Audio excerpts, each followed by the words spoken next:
Assalamualaikum warahmatullahi wabarakatuh. Salam sejahtera bagi kita semua. Apa kabar teman-teman? Semoga teman-teman dalam keadaan sehat walafiat ya, dan tetap semangat menjalani aktivitas di masa pandemi COVID-19 ini. Baik, sebelumnya izinkan saya memperkenalkan diri. Perkenalkan, nama saya Muhammad Fadlan Hidayatullah.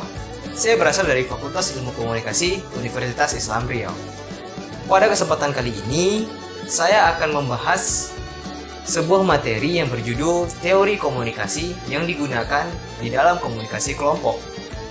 Nah, bagaimana penjelasan dari teori-teori ini dan apa saja teori-teorinya? Jangan lupa tonton video ini sampai habis ya. Dan jangan lupa juga di like dan subscribe channel ini agar teman-teman semua bisa mendapatkan ilmu pengetahuan tentang teori-teori komunikasi. Let's go! Dalam video kali ini, saya memuat 4 teori komunikasi yang digunakan di dalam komunikasi kelompok.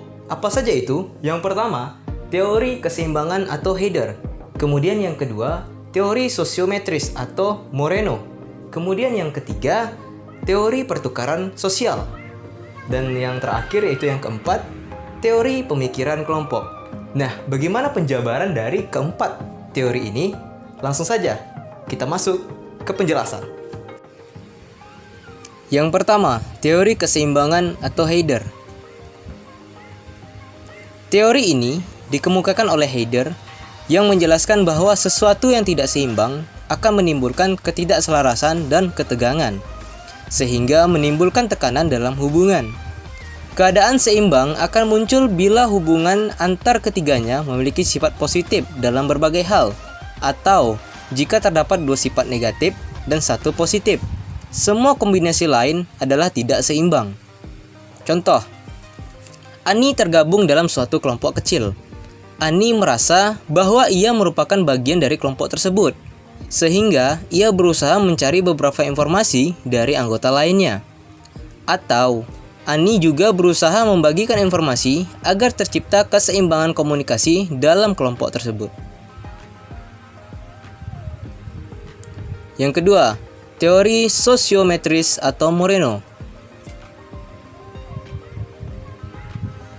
Teori ini adalah salah satu dari teori komunikasi kelompok yang dikemukakan oleh Moreno dan dikembangkan oleh Jennings dan para ahli lainnya.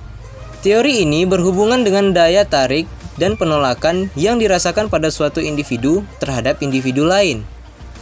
Dengan adanya implikasi, perasaan dalam pembentukan dan struktur suatu kelompok.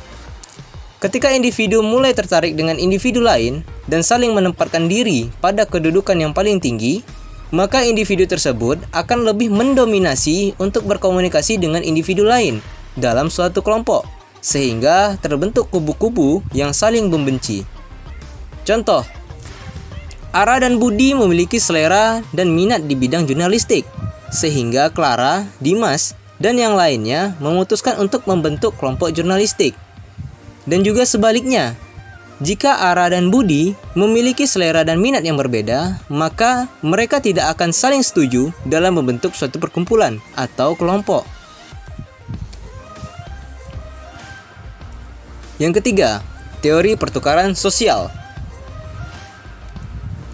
Teori ini dilandasi oleh pandangan individu yang mengerti tentang sikap kelompok dengan melihat dari hubungan antar individu, sehingga dapat dikatakan bahwa interaksi individu dapat melibatkan barang dan jasa.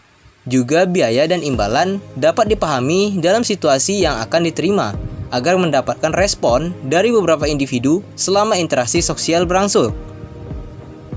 Contoh, 2 individu akan terjalin hubungan yang baik ketika mereka merasa saling diuntungkan. Dengan kata lain, mereka mengalami win-win solution, alias saling mendapatkan keuntungan. Apabila salah satu dari mereka mendapat kerugian, akan terjadi disfungsi pertukaran komunikasi sehingga mengganggu keefektifan pertukaran sosial. Yang keempat atau yang terakhir yaitu teori pemikiran kelompok. Teori ini telah dikemukakan oleh Irving L. Janis yang mengatakan bahwa terdapat adanya suatu kerangka atau model berpikir dalam suatu kelompok yang bersifat kohesif atau saling terpadu. Hal ini disebabkan oleh adanya situasi di mana suatu kelompok tersebut telah mengambil keputusan dalam kebijakan salah yang disebabkan oleh suatu tekanan, maka akan mengakibatkan turunnya efisiensi mental setiap individu dalam kelompok tersebut, sehingga terjadilah konflik dalam suatu kelompok karena perbedaan pendapat. Contoh, seorang yang bernama Ridwan merupakan ketua dari sebuah kelompok yang berjumlah 8 orang. Kemudian ia membuat suatu keputusan hanya dengan 5 orang saja dari 8 orang yang ada. Dan 3 orang tersebut mau tidak mau harus setuju, namun tetap mengurangi efisiensi dari pekerjaan mereka. Nah, itulah tadi beberapa penjelasan tentang teori komunikasi yang digunakan di dalam komunikasi kelompok. Semoga video ini bisa bermanfaat dan menambah referensi untuk teman-teman semua. Apabila ada kesalahan dan kehilafan kata, saya mohon dimaafkan. Karena sesungguhnya kesempurnaan hanya milik Allah Subhanahu wa taala dan ketidaksempurnaan terdapat pada diri saya sendiri. Akhir kata saya tutup. Wabillahi taufiq wa hidayah. Wassalamualaikum warahmatullahi wabarakatuh.